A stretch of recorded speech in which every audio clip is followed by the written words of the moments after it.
découvert un tout petit livre, un opuscule de Michel Foucault qui s'appelait La pensée du dehors, je crois que c'est vraiment et dedans, en fait, il parle d'une filiation d'auteur qui démarre avec la théologie négative et qui va jusqu'à...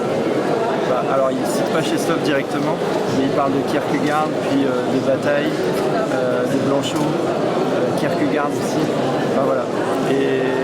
Dans le catalogue Et dans le catalogue, j'ai retrouvé une grande partie de ces auteurs-là. C'est pour ça que le titre aussi m'a beaucoup attiré, donc je l'ai acheté.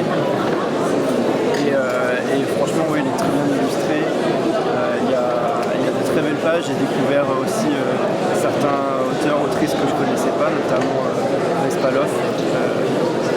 Non, franchement, ça m'a beaucoup aidé parce que c'était un moment où je faisais mon mémoire de philo. Et voilà. Très intéressant dans Mikhaïl Chestov, c'est ce rapprochement avec d'autres penseurs, disons de la même époque ou un peu différentes, mais qui sont dans l'esprit du temps pendant la première moitié du XXe siècle. Et moi j'aime beaucoup les aphorismes de Chestov. J'ai commencé par le lire Le premier livre que j'ai lu de lui, c'était Athènes et Jérusalem. C'était extraordinaire. Et puis j'en ai au moins 2 autres, mais je ne sais plus quel est le titre. En tout cas, il faut le lire, parce qu'il est encore actuel.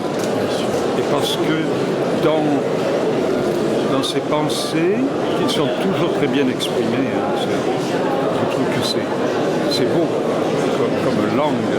Et bien, on trouve des choses qui nous concernent aujourd'hui.